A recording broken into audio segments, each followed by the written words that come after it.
How to fix TikTok live gifts not working. So hi guys, today I'm going to talk about how to fix TikTok live gifts not working. So if the viewers cannot send gifts, what you can do is check for the live settings. Just open your TikTok app, then tap on live at the top left corner of your screen to view the live video. Now, on your live screen, tap the share button at the bottom right corner of your screen and then scroll to the left to find the settings.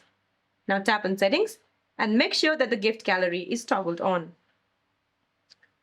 Now the next thing what you can do is verify your account status. Just go back and then go to your profile and review your followers, because you must have at least 1,000 followers, be it 18 or older, and have an account with no recent community guideline violation to send the gifts in a TikTok live. So that's it for this video, guys. I hope this video is helpful. Please don't forget to like and subscribe. See you in my next video.